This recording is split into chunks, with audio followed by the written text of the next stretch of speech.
Muy buenas a todos, gente. ¿Qué tal? ¿Cómo estamos? Aquí en Marcos del canal, estamos en Diablo 4 y vamos a reaccionar al dentro del juego, el mundo de Santuario.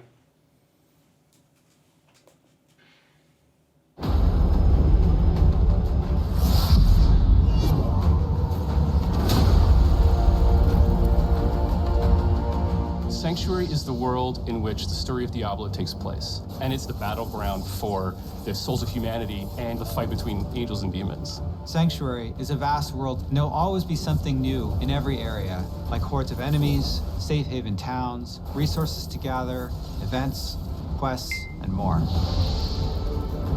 We wanted to bring Diablo 4 artistically more back towards like Diablo 2, the much darker style. It's very macabre.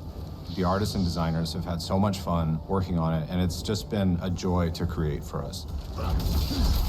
How would the people of Sanctuary show their world? What kinds of art would they use to describe the world? One of the things we really wanted to do was make the game feel like a painting. Everything was built by a wonderful group of people who love Diablo as much as you do.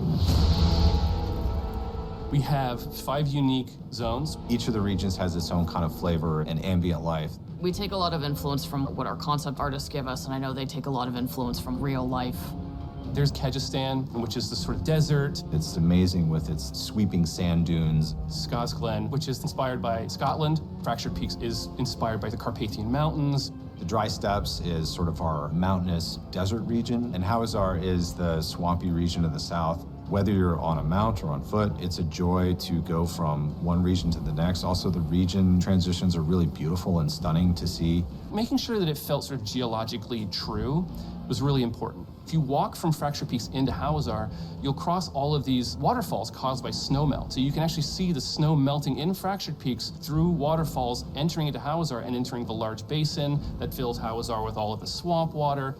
We have all the different environments in the overworld, and we tried to make sure there was some parity with those in the dungeons. We have dungeons that are flooded, and there's like moss everywhere. It very much fits in with that Glen environment. Kegistan is all desert, so we have dungeons filled with sand. All the dungeons are particularly placed to make sure that they feel like this is a thing that could be in this part of the world. It fits here, it belongs here. We definitely redesigned some of the monsters. For example, the Fallen family has gone through a major redesign to make them feel more grim, a little scarier, a little darker, to match the tone of Diablo 4. Monster families are a way to describe the group of monsters that create a combat experience. So a lot of times it'll be brutes and swarmers, melee or casters, and that's the term that we use to sum up the vampires or the drowned or the undead. And all of them have unique abilities, but they all synchronize together. They bolster each other and improve how they work on the battlefield so that every time you fight a pack of, let's say, goatmen, it's always different. We wanted to make sure that the monster families all felt like they fit in their environments, and so our creature team did a really good job of making these different versions of them that have adapted to their environment.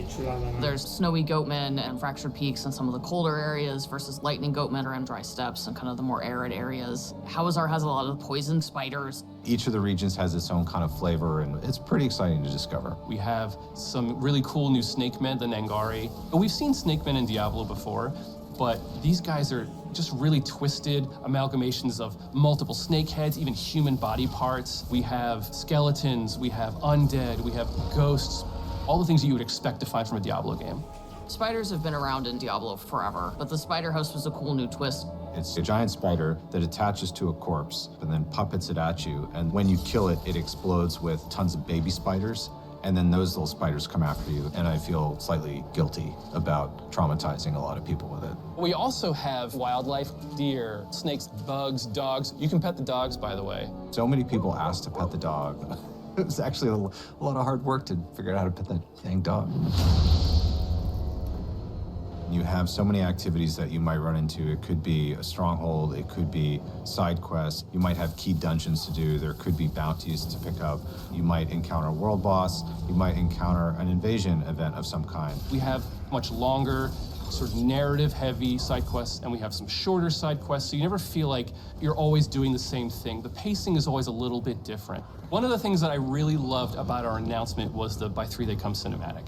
I was able to build a quest where you actually get to go to those places. You get to go to the town. You get to go inside the chapel. and I work with some incredible dungeon designers to build the dungeon from the cinematic. You're gonna get to go across the bridge that you saw to the actual room where Lilith was summoned. I don't want to spoil too much, but I'm super excited to have players see it. Sometimes it's kind of nice to just walk places, because that's a lot of the times when you see these little events. You might find a demonic altar that you would need to feed your blood to summon demons to then defeat for all of their loot. You might find a ghost child who's trying to find the remains of their parents, and you have to protect them. We have strongholds, which are a sort of large area that you can enter, and it has its own story, its own setup, its own sort of art that sort of tells a very specific story about this location, and those stay unlocked permanently once you've beaten back the darkness. We did a lot of figuring out the balance between like how much space do we need for players to play through these dungeons versus how much space do we need to make them look cool. My favorite is this one called Endless Gates. It's got these teleporters, and these teleporters actually take you to other dungeons. So you'll end up in a cave, a crypt, or one of the ancients. And every time you go in, it's designed to change. And there's dozens of villages and towns that you will run into. The cities and towns are designed to be hubs. They're havens. They're places where you can find other players. They're good places to do all of your usual inventory management. Each region has its main city that you can get lots of side quests and lots of activities. We've really crafted the world to feel like there's always something just around the corner to find. In Diablo 4, you actually get to walk Sanctuary. It's a massive place that you can seamlessly explore with no loading in between zones, which is something brand new. It's a very immersive experience.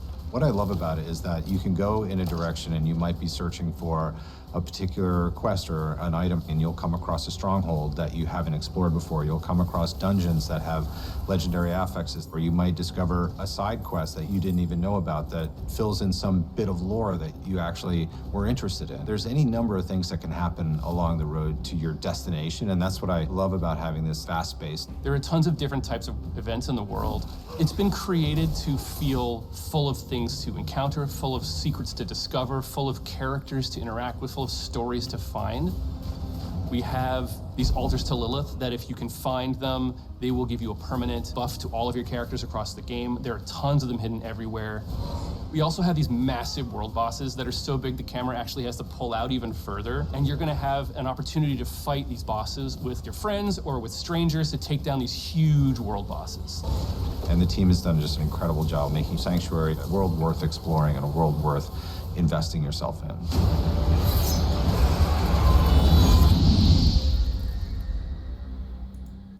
Pues nada, gente, aquí tenéis las fechas del acceso anticipado y de la beta abierta, ¿vale? Pues nada, gente, espero que haya gustado este vídeo. Dale a like, suscribiros al canal, activar la campanita para más, compartir el vídeo. Ya sabéis que estoy subiendo todos los días 3 vídeos diarios, así que dale bastante caña. Os dejo las redes sociales en la descripción para que me sigáis, y el botón de miembro y el botón de gracias está activado para que apoyéis directamente el canal. Nos vemos en la siguiente. Adiós.